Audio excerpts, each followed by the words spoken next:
Mwiriwe neza abandi muraho turabasuhuje, umugisha w'Imana ube kuri mwebwe kandi amaboko y'Imana abe ku banyu ndetse n'ibyanyu.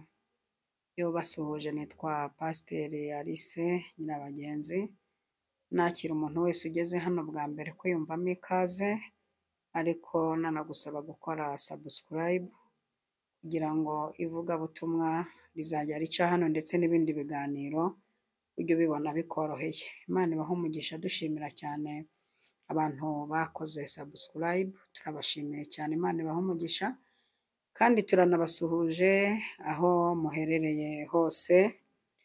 Abantu muri kutwumva muri mu kazi, mbifurije kugira akazi keza, n'abantu muri kutwumva muri situation itari nziza, urwaye, urwaje, ufite ibibazo byinshi bitandukanye, ndagusabira Uwiteka Nyiringabo ngo agukize kandi anagutabare. Hanyuma mbwira umushomeri unteze amatwi kwihangana, ejo ni heza, Imana iratungurana. Imana ibahe umugisha rero, ikaze mu kiganiro nk'uko tumaze iminsi turi mu biganiro byungurana ibitekerezo mu buryo bw'amarangamutima kandi no mu buryo bw'umubiri. Turi kwiga umutima ugakamera neza ndetse n'umubiri ukamera neza, kandi turabashimira ibitekerezo mukomeje kuduha, kandi icyo utumva muri komantere ujye ubaza, cyangwa icyo ushaka ko twakongeramo muri komantere tujye duhurirayo twumve imvamutima zawe uzanditse nk'uko nanjye mba nakoze kumvuga. Rero turagira ngo tubahe ikaze, tugiye gusenga, ariko uyu munsi turiga ijambo rivuga ngo Yesu azadutabara. Ukimara kumva iri sengesho rero tugiye gusenga, tangira woherereze byibuze nk'abantu 10 iki kiganiro kugira ngo nabo bumve uburyo bagiye gutabarwa. Azadutabara, uhumure aho uri hose, ibyo urimo byose, ingorane uhura nazo zose, ndashaka kuguhumuriza nkakure mu mutima nkubwira ngo Yesu azadutabara. Reka rero dusenge. Urakoze Uwiteka, turagushimiye urukundo rwiza udukunda, kandi urukundo udukunda urarutugaragariza kuko urarukora. Abandi bashobora kutubwira urukundo bakaruvuga, ariko wowe urarukora. Tugushimiye rero uburyo twabonye ibikorwa by'urukundo rwawe, turiho kubw'urukundo, twambaye kubw'urukundo, turya kubw'urukundo, tugenda kubw'urukundo, twibesherejweho na Yesu muri byose tubonera mu isi. Umutima wanjye uguwe neza ko untumye ku bwoko bwawe aya masaha, kandi amagambo y'ubugingo ngiye kuvuga uyakomereshe imbaraga zawe n'ibimenyetso n'ibitangaza. Ubwiza bwawe bukwire aha hantu. Ndagushimiye ko utangiranye natwe ukaba usozanije natwe, mu izina rya Data wa twese, Umwana n'Umwuka Wera. Amen, amen. Yesu abahereze umugisha mwinshi cyane. Nk'uko twavuze ko tugiye kuganira amagambo y'Imana avuga ngo azadutabara. Ni Umwami Yesu uzadutabara, kandi yavuze ko azadutabara mu gihe tumwiyambaje. Dukeneye ubutabazi. Hari igihe uganira n'umuntu akaguha icyifuzo mu kanya ati ese ivuze ngo iki? Muri situwasiyo urimo ntabwo ukeneye cyane imvugo y'Imana, ahubwo ukeneye ubutabazi bw'Imana. Niyo mpamvu nateguye ko tuvuga ngo azadutabara, kandi tukaza no gusoza dusenga duhamagara ubutabazi, tubwira Uwiteka Nyiringabo ngo adutabare. Kandi burya hatabara umuntu watabajwe, hagatabaza umuntu ubabaye. Umuntu iyo ageze aho atabaza, ntawe utakatababaye. Iyo umuntu ageze mu rwego rwo gutabaza, hari amasengesho yo gushima, hari amasengesho yo gusaba, hakabaho ayo gutabaza. Burya umuntu ajya gutabaza, akenshi hatabaza umuntu watewe, umuntu watewe niwe utabaza, iyo watewe uratabaza. Kandi kera aho twajyaga, ariko turashimira Imana, dushimira n'ino leta y'u Rwanda, induru zararaga zivuga mu ngo, ku musozi ngo nimudutabare nimudutabare, ukumva umuntu avugiye mu idirishya ngo komera komera komera komera. Turashimira n'Imana ko tudaheruka kumva izo nduru dushimira n'abashinzwe umutekano badukemuriye ibyo bibazo. Kera umuntu yaryamaga yashyize udukombe kuri sirendere ngo nibakomaho kwikubite hasi akanguke, cyangwa ugashyiraho agasafuriya ngo nikikubita hasi ukanguke. Ariko hakabaho igihe utega ku muryango bari buce mu rukuta, cyangwa se ugatega ku muryango bari buze kugusinziriza ntumenye igihe wagendeye. Imana ihabwa icyubahiro rero, yanyuze mu bayobozi bagakora icyitwa umutekano. Ariko no mu buryo bw'ubumana cyangwa mu buryo bwa roho, hari ukuntu dutabaza Imana mu bihe by'amakuba, dutabaza Imana mu bihe bikomeye, Imana ikohereza ubutabazi. Kandi Imana iyo idutabaye inyura mu bantu. Ubutabazi dufite ubundi ibintu dushaka biri mu bantu. Niyo mpamvu Imana igiye kugutabara inyura mu muntu. Niko ibigenza Imana izanye ubutabazi ica mu bantu. Hari umunsi yagiye gutabara abantu, ica muri Zakayo, yurira igiti cy'umuvumu akimanuka ajya gutabara abantu, akimanukana amagambo avuga ngo ibyo ntunze byose ndabiha abakene, n'uwo nambuye ndamuriha kane. Hari n'umunsi Yesu yazanye ubutabazi aho bita i Samariya. Bari bashonje, umukire waho ngo waryaga amahurunguru y'inuma. Bari bashonje bageze kuri revo benda no kurya abo babyaye. Ariko Yesu abatabara anyuze muri Elisa, arahagera arababwira ati ejo nk'iki gihe indengo y'ifu izagura shekeli imwe, kandi bizabera ku irembo i Samariya. Aho hagaragaye ubutabazi. Imana yacu ni umutabazi. Ndashaka kukubwira ngo uhumure urugamba urimo, Imana izagutabara. Hari ahandi hagaragaye ubutabazi ku nyanja, baratatse. Kandi ikintu gitangaje, bataka ntibatatse bahamagara Imana, batatse bahamagara Mose bati Mose turapfuye. Byumvikana ko no mu muntu hashobora kuba harimo ubutabazi bwawe buri mu muntu. Niyo mpamvu ugomba no kubaha n'umuntu wese. My dear, ntabwo uzi n'igisubizo cyawe ahantu cyaturuka. Njya mbona ibisubizo byanjye kenshi bica no mu bantu ntatekerezaga. Hanyuma barataka bati Mose turapfuye. Ubundi bahoraga babonera Imana muri Mose. Kandi iki kintu kinakwigishaho nkurikiye, jya wiyeranja abantu babona Imana muri wowe. Ukeneye ubutabazi bw'umuceri yumva ari wowe aza kubaza umuceri, atiriwe ajya mu masengesho y'iminsi 2. Ugerageze kubaho mu buzima umuntu akubonamo ubutabazi, uba umutabazi. Yes. Umuntu niyumva atari bubone minerivare ntarinde kujya mu yitatu, aze akubwire, uba umutabazi. Kandi nkwatuyeho kugera kuri revo yo kuba umutabazi. Baratabaza bati Mose turapfuye. Mose nawe ajya gutakira Imana, aratabaza Imana nayo iti niki gitumye untakira? Abwira Abisiraheli bakomeze bagende. Murabizi ko yarambuye inkoni hejuru y'inyanja igacikamo kabiri bakagenda. Aho naho habonetse ubutabazi. Turi ku ijambo rivuga ngo azadutabara uko biri kose, aho ugeze hose, revu uriho yose y'ikibazo, agahinda uriho ko kangana kose. Ndashaka ko mu mutima yawe wanzura ko azagutabara. Imana ishimwe cyane. Nta kibazo kinini imbere y'Imana. Icyo urabyumva, imbere yawe urabona ari runini pe, rurarumbaraye. Ariko none ikintu gitangaje, nta kibazo kinini pe imbere y'Imana, ntacyo. Iyo turebye Zaburi 118:6, haravuga ngo Uwiteka ari mu ruhande rwanjye sinzatinya, umuntu yabasha kuntwara iki? Uwiteka ko ari mu ruhande rwanjye, ibi birankururira ubutabazi, Imana itugiriye neza cyane. Ikindi ndashaka kubwira ngo Uwiteka ntaza n'ubutabazi bwo mu mwuka gusa nkuko bamwe babyizera. Hari abantu bumva ngo Imana ngo itanga imbaraga z'umwuka. Ntabwo Imana itanga imbaraga z'umwuka, n'iby'umubiri irabitanga. Ibi ndashaka kubibwira abana mu mwuka.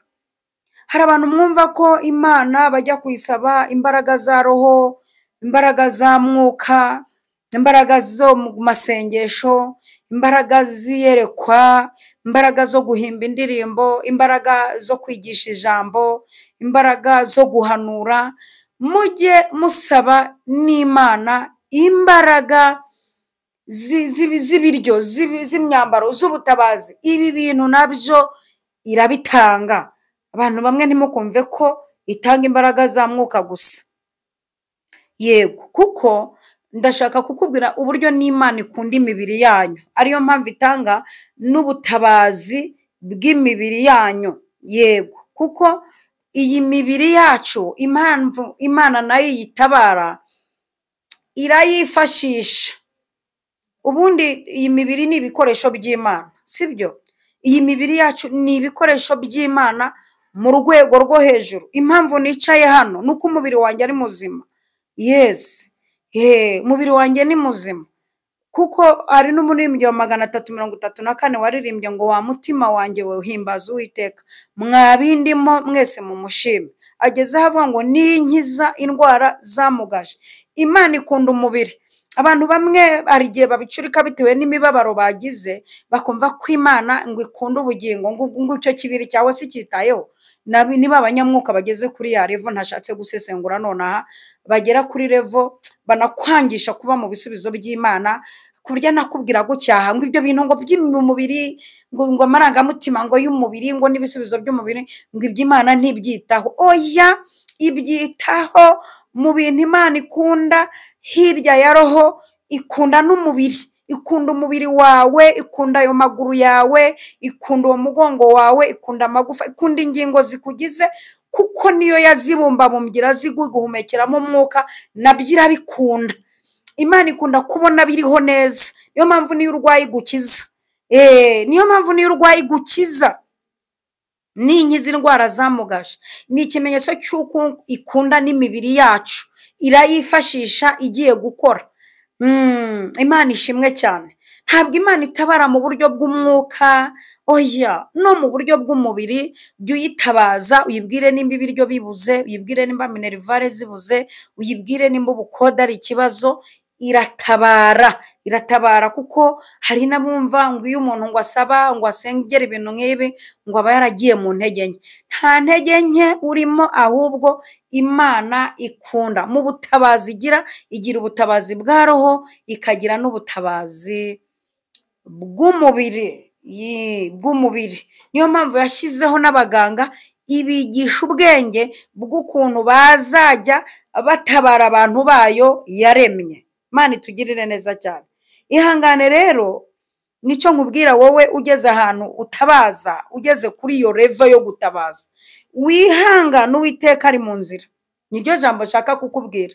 Vuga ngo haleluya. Rero ndashaka kukubwira ijambo rigukomeza umutima, ariko rikagukomeza n'intekerezo. Wihangane, Uwiteka ari mu nzira. Ndabizi neza akunda gutabara. Ariko iyi Imana itabara, uzi ko n'umuntu utayisenga, udakijijwe, n'umuntu utayikorera, uzi ko nawe imugenera ubutabazi iyo ayitabaje, imutabara. Ihangane, Uwiteka ari mu nzira.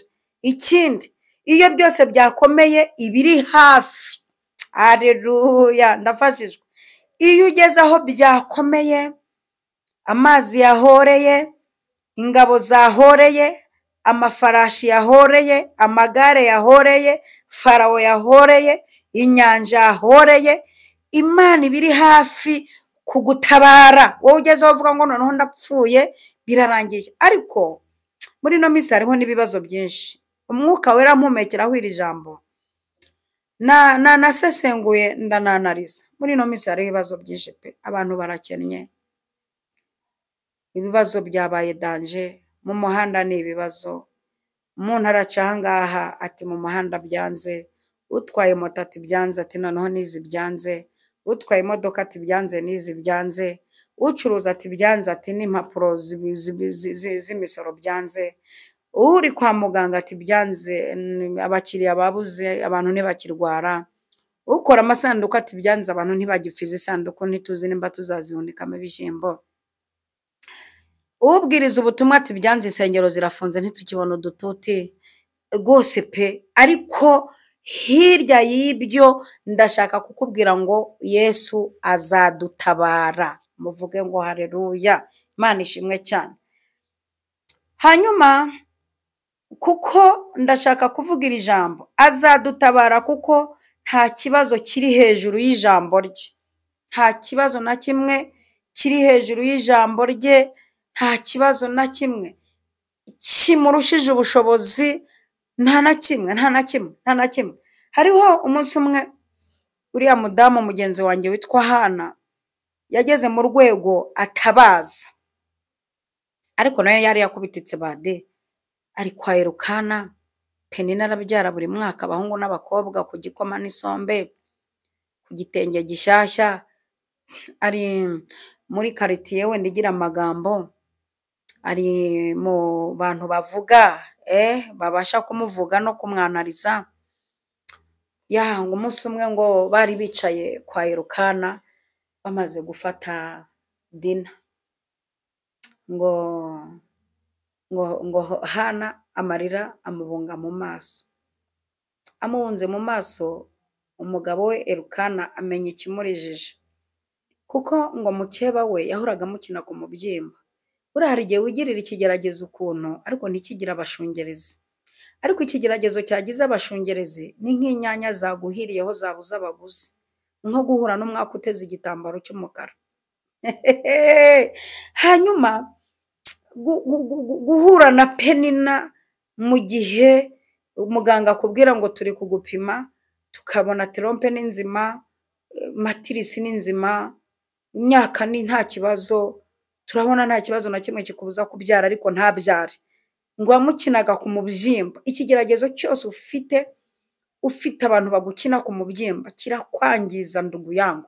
Ikigeragezo gifite abasifuzi, gifite abagisunika, gifite abataka, iki kigeragezo kiraryana bya hatari. Noneho ngo Hana amarira mubunga mu maso, ngo Elukana aramukebuka aramubwira ati Hana ihangane komera, sinkurutira abana b'abahungu 10 agerageza kumukasoringa. Abagabo bameze nka Elukana bubahwe, turabakunda, bazi gukomeza abagore babo mu gihe cyo gutegereza urubyaro, batabaca inyuma nk'aba bandi bajya gushakisha ngo agahungu cyangwa agakobwa. Hanyuma ngo Hana ahaguruka aho bari bari, niko Bibiliya ivuga, ngo ahaguruka aho bari bari, ngo yerekeza Ishiro. Ishiro yaragiye kugira gute? Yaragiye gutabaza, yaragiye gutabaza. Turi ku ijambo rivuga ngo Yesu azagutabara.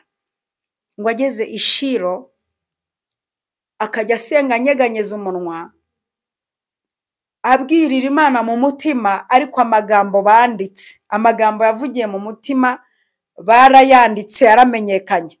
Bivuze ngo iki? Amagambo ufite mu mutima wawe Imana yarayamenye, naho utayavuga ibyo ufite mu mutima Imana yarangije kubisoma. Arangije ngo aravuga ngo Uwiteka numpa umwana w'umuhungu nanjye nzamugutura abe mu nzu yawe iteka ryose. Aza guhura n'umutambyi aramubwira ati Madamu Hana, uzageza he n'isindwe ryawe? Aramubwira ati jya mujakazi wawe ntabwo nasinze. Ariko umwuka wera ahita akora kuri ahita abona ko ari ikigeragezo cyatumye azamuka Ishiro aje gutabaza. Ahita amubwira ngo igendera amahoro, ahita ahaguruka agenda amahoro. Ngo iryo joro Uwiteka aramwibuka. Wasanga nawe iri joro aribwo Imana iri bukwibuke, wasanga iri joro aribwo iki gitangaza umaze iminsi usaba Imana kiri buturike. Ndanabikwifurije maze iri joro Uwiteka areme igitangaza ku buzima bwawe kibeho.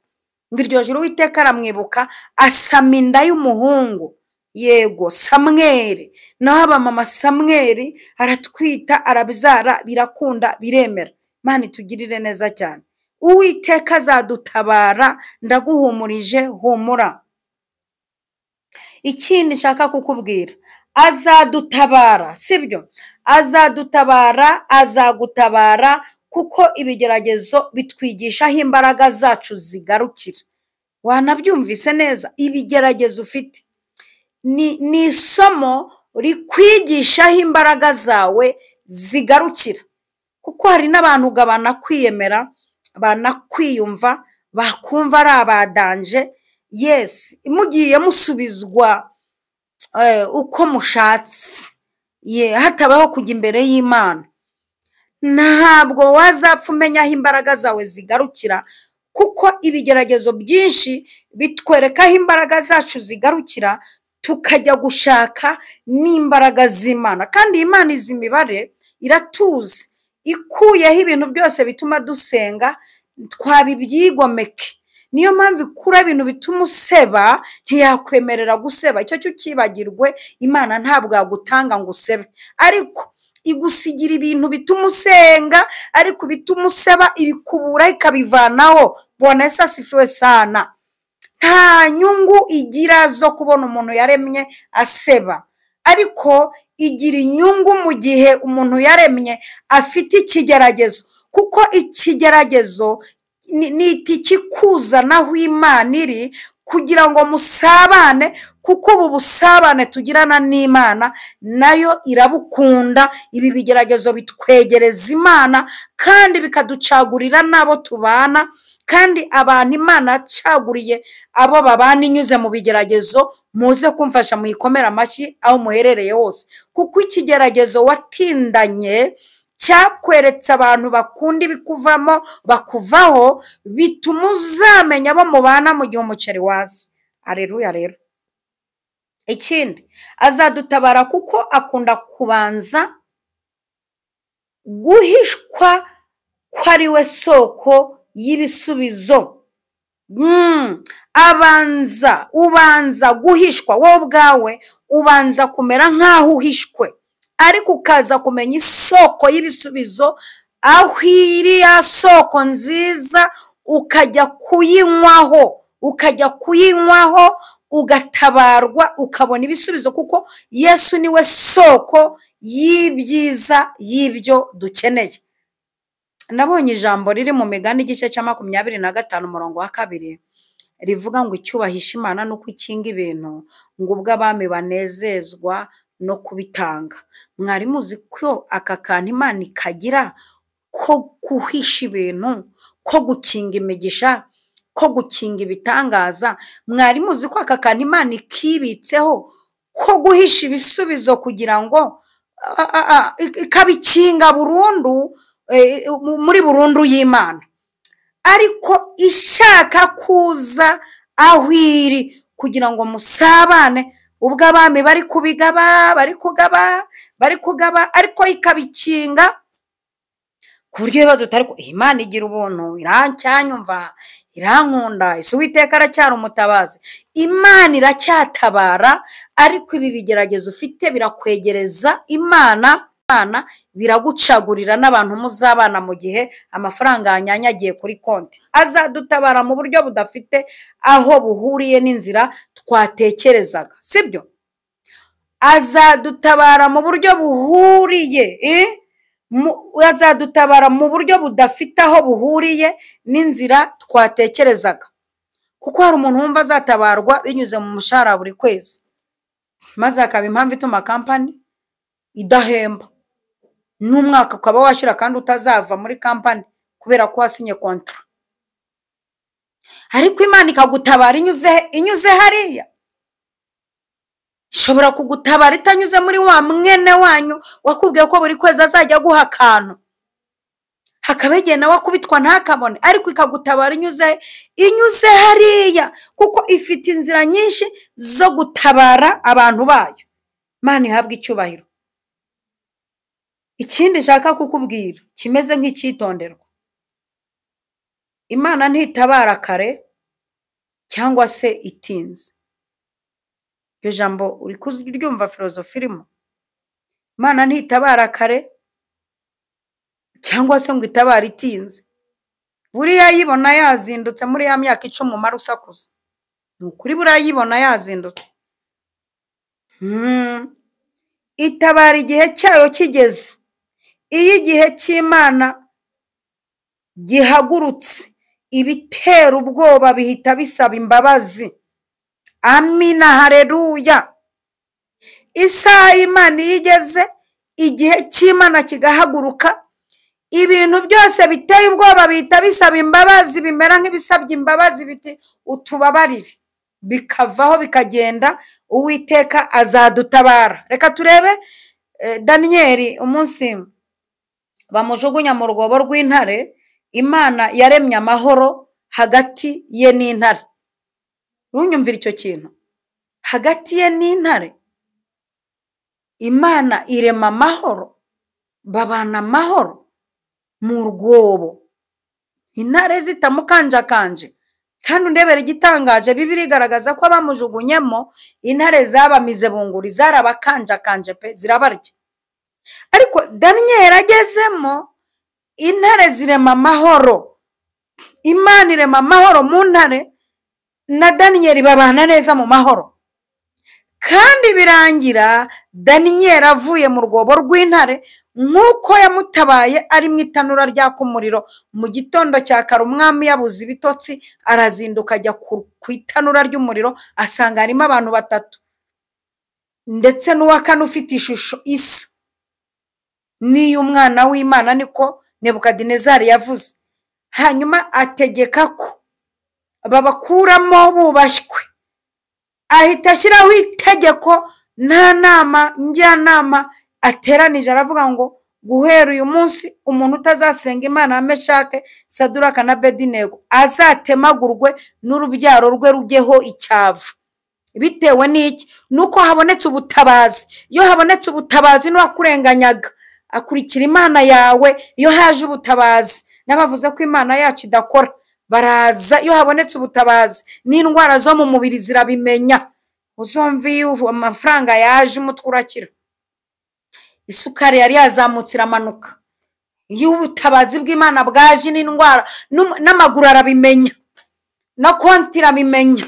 Iyo ubutabazi bwaje, n'umucuruzi muturanye arabimenya, kuko uwo munsi agurirwa byinshi. Iyo ubutabazi bwaje, yewe data we, uziko n'imbwa yo mu rugo irabimenya, kuko uwo munsi irya igufa. Iyo ubutabazi bwaje, n'umwarimu arabimenya, ukwigishiriza umwana coaching irishyurwa.